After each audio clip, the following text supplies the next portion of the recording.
So joining us right now on the line, two guys that do a show here every Saturday. They're the host of Veterans Talk on KDWN, and what better people to have on the line than on Veterans Day. RJ and Jim, thank you so much for being here. How are you guys? Good. Thank you, Jason. Doing great. We're busy here today. Yeah, no question. I can imagine that. First of all, before we get to any of these subjects, I want to get to this first subject that we've been talking about. This guy Vindman, not to be too political here, but, he's a Purple Heart recipient. He is a war hero. And we're just talking along the lines of the fact that there are some people on the right that want to go after his character, some people that might think he's a spy, and it frustrates me. I want to know how both of you guys feel about that, being veterans yourselves. Well, probably can't say what I'm thinking on the air, but I'm as frustrated as you are. Mm-hmm. Well, I'm happy to hear you say that. And, yeah, we don't want you to swear or anything. That's for sure. But, on this day of Veterans Day, this is a subject that we've been talking about on this show for weeks, and that is the issue with the homeless, particularly in Las Vegas. A large amount of these people that are on the streets are veterans. And now we have this new ordinance that was put in place by Mayor Carolyn Goodman, who joined us last week on the show. She wants to fine these people up to $1,000 and possibly put them in jail for up to 6 months for basically doing nothing but being homeless and sleeping on the streets. This must be a sensitive issue for you guys. What do you think about this, and what do you think the solution is? Well, I think a lot of the veterans that are on the street certainly don't want to be there. There are some mental health issues that, regardless of what you offer, they are still going to be on the street. But those that are on the street, when you pass laws like this, let's say we have somebody over here at Sunset Park, and we're located right on Sunset Park at the center. Let's say they have housing available somewhere in other parts of the city, so now they can arrest these people. Well, when there's room available, how are they supposed to get to that? Right. They're going to send Uber or a chauffeur over to pick them up? Yeah. This whole thing was not thought through very carefully. I think we have to do something about the homeless. I know last year they were bragging there were only 700 and some veterans left on the street. Right. We knew better than that. We probably got that in Sunset Park. Mm-hmm. So 14,000 people on the streets versus 700 that we heard last year. And now you suddenly pass a law and think that's going to be the magic wand? I don't think so. I agree with you. I think it's absolutely ridiculous. I'm with you on that. Why is it that you think that so many of these people that are homeless, that are in tough situations financially, are veterans? I mean, I would imagine PTSD is a big part of it, perhaps mental illness. But explain this to our listeners. Why are so many veterans struggling as many of these people are on the streets? We have an overwhelmed, understaffed system. And there just are not enough mental health providers that can get to these veterans and support them and their families. And we keep leaving the families out. We only focus on the veteran. What about the families? If you can't support the entire unit, your success rate will be very low. How detrimental was Barack Obama's presidency, the things that he put into place for veterans? Well, I think every administration has tried to put things into place. I'm not so concerned about the different administrations as much as I am the bureaucrats that are in place. We can reelect or not vote for people and get rid of them, but the bureaucrats are there and you can't get rid of them. And there really are some bureaucrats there that are just taking up space, breathing air. If you're just joining us, we're speaking with RJ and Jim, host of Veterans Talk on KDWN every Saturday. Obviously, two veterans who served this country honorably and are heroes. And this is a day, certainly on Veterans Day, where we need to thank these people like RJ and Jim. And I think it's important, if you know a veteran, if you see a veteran, thank them, shake their hands, say thank you for your service, regardless of political beliefs. And yes, we're very divided when it comes to politics, but this should have no bearing in this discussion as far as just thanking people for their service. Guys, I want to bring up John McCain because we talked about the late John McCain, and his wife, Cindy, was on CNN over the weekend, and she said, look, John McCain, when he died, he was very angry with what was going on with the political divide in this country, and she said if he was still alive today, he would still be angry. And, you guys can tell me if you agree or disagree with this, but listen, I'm not a Trump guy. I'm not a big Trump supporter, and anyone who listens to the show knows that. JD's a Trump supporter. I am not. But with that being said, to me, one of the worst moments of Donald Trump in the last several years is when he was running for president and he attacked John McCain, and he said he didn't respect John McCain because he was a POW because he was captured. I thought that was disgraceful. We can disagree on policy. That's fine. I've got no problem with that. And I would certainly not attack somebody personally if I disagree with a policy, okay? But to me, this was a totally different ballgame. So as veterans like yourselves, what goes through your mind when you hear the commander-in-chief, the president of the United States, go after someone because they were a POW? Well, regardless of who it is, we should never disrespect our veterans.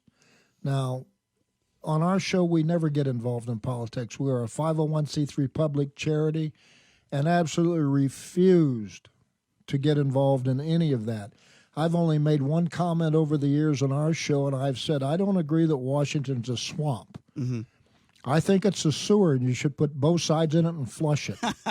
I like that. And I think a lot of people today feel that way. We've elected these people to go to Washington and do the people's work, and we haven't seen that. As all we hear is mudslinging back and forth, and I think basically the American people are sick of it.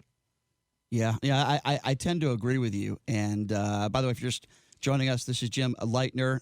He is doing a show, host of the Veterans Talk on KDWN every Saturday. So when we think of this day, Veterans Day, obviously you served honorably.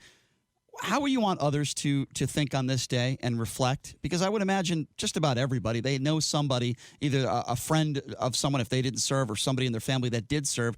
How do you want people to, I guess, go about their way of thinking and honoring those who risk their lives for us every day?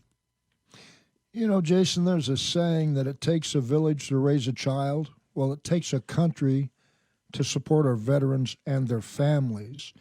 And if everybody will just do a little something, we can get so much done. Now, we are a 501c3 public charity, all volunteer. There are no salaries here. Most of us are disabled veterans here, and we survive on those volunteers and those donations to keep this alive.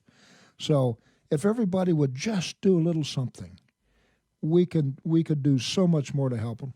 I mean, does that mean a lot to you? You know, for somebody like myself, I never served in the military. When I see somebody like you and, you know, maybe you're wearing a hat that shows that you're a veteran or a T-shirt or whatever, and I go up to you and I shake your hand and I try to say, hey, man, thank you so much for your service. We appreciate what you do every day. I mean, I would imagine that has to mean something to you, right? And that's why I always tell people to do that. What does that mean to you when somebody, a total stranger, will go up to you and say that? Well, I think as a Vietnam veteran, which I am, I'm a disabled Vietnam veteran, we did not have thanks when we came home. And I think it means something to the older veterans, certainly, but today's veterans from Gulf War forward, we've supported them. They haven't come home and been spit on like we were. So I think the older veterans really appreciate that more than people know. Mm-hmm. I have to ask you, what were your thoughts on the withdrawal of troops in Syria? I know that a lot of people were against it. Even many Republicans that are big supporters of Donald Trump, people like Lindsey Graham, were against that. And they said, listen, these are our allies, and now we're putting those troops in harm's way. And, you know, like I said, there weren't many people that supported that. As you being a veteran that served this country honorably and risked your life, what did you think of that decision? Well, without getting involved in politics, you know, those people have been fighting each other for thousands of years. What are we doing there? Mm-hmm. And that's always been my question on some of these things. RJ's a retired Air Force pilot, and he served over there as well. Mm-hmm. RJ, am I wrong on that? What are we doing there? Well, I agree that we don't necessarily need to be there. We can't be the world's policeman. But at the same time, the commander-in-chief has made a decision, and it's up to us to follow through and do what the commander-in-chief says. Mm-hmm. That's what the military does. Whether we agree, disagree, or have no thoughts on it at all, we follow orders. That's what we do. That's what we do in the military. Yeah, and that makes a lot of sense, and I guess that would lead me to another question. You know, obviously there's not everybody that is serving overseas or maybe at war that actually agree with the war, right? I'll go back to the war in Iraq, right? There were plenty of troops out there that I've spoken to that served honorably, but they did not agree with going to war there. How do you handle that? I'm just thinking in my own personal head that I am, and you guys are heroes, right? You're serving this country. You're risking your lives for the freedoms of this country. But yet in the back of your head, you know that you don't support this war, even though you support the president and you're going to follow orders, like you said, and I appreciate that. How do you handle that mentally when you're literally risking your life fighting maybe terrorists and bullets whizzing by your head, and you're saying in the back of your head you're thinking, oh man, I don't even think we should have been here. How the hell do you handle that? That's what I want to know. Well, I think when we were raised that way. We were raised that when you're called, you serve. And I believe in my case, when we went to Vietnam, we thought we were helping another society be free like we are. It didn't turn out that way. We lost an awful lot of men and women. But we were raised that way, and thank God we have people to this day that still think that way. There's always going to be wars. Unfortunately, we can't always pick the ones that we can win or lose. Right. And we haven't won since World War II. We haven't been allowed to win. So my opinion as a veteran is if we're going to go to war, let us win.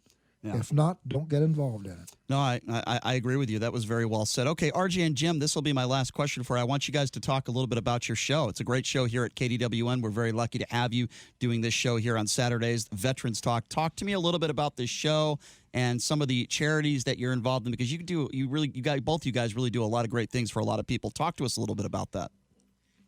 Well, the show primarily is to educate people, and the show is not only provided to veterans, but it's also provided to the local community and people that are interested in veterans. We've done shows on CBDs, which seems to gain a lot of popularity now. We've done a show on Parkinson's. We've done a show on employment. We've done a show on our new VTRC boot camp, Veterans Transition Resource Center boot camp, which is actually a program that we set up with SkillQuest out of Texas for a 90-day, very intense training computer skills school. And at the end of that, you will end up getting placed in a job that can range anywhere from 40 to 70,000 a year starting, because there seems to be a lack of certain skills in business today that people need. And I'm going to point out cybersecurity is probably the biggest one. People need these people. You take somebody that's gone to college for 4 years, and they don't have the skills. A 90-day intense school will provide those skills. And another thing we're doing here, Jason, if I may say before you run out of time, today we are giving away exercise equipment for our veterans and their families. Oh, wow, that's brand great. New in the box. That's awesome. So we'll be here till 3 o'clock. Anybody that wants brand new exercise equipment, 2955 East Sunset. We'll be here at 3 o'clock giving that away to our veterans and their families. I'll tell you what, based on the way I'm looking these days, I could probably use some exercise equipment myself. That's for sure. Man, you guys are doing so many wonderful things. I really appreciate both of you. And like I said, KDWN is very lucky to have you here doing a weekly show. Thank you so much for your service on this Veterans Day. We need to salute people like both of you, RJ and Jim, host of the Veterans Talk Show, right here on KDWN on Saturdays. Gentlemen, thank you so much for taking some time to join us. We really do appreciate it. Thank you, Jason. We appreciate it. All right. Talk to you soon. Thank you. Bye-bye. Appreciate that. Thanks a lot, guys. I think they were referring to our producer, Jason. Yeah. That's okay, though. Carolyn Goodman did the exact same thing. But that's a couple okay. days ago. That's okay. I don't mind that. That's all right. Great guys. And like I said, we're very lucky here at KDWN to have them doing a show here, two veterans. I appreciate what they said there, and they made a lot of sense, and they made me think a little bit, because you can – listen, you can disagree with a war, you can disagree with the president, but it is your duty when you serve this country to, abide by what the commander-in-chief says and what he does. And if he tells you to go to war and you don't agree with it, you still do what the president tells you to do. That's what these guys do every day. And I have so much appreciation for them and what they stand for. And how about that? How cool is that? Giving out free workout equipment, exercise equipment to veterans. Sounds like these guys are really doing a lot of great things to help our veterans in Las Vegas. So again, big thanks to RJ and Jim, host of the Veterans Talk Show every Saturday here on KDWN.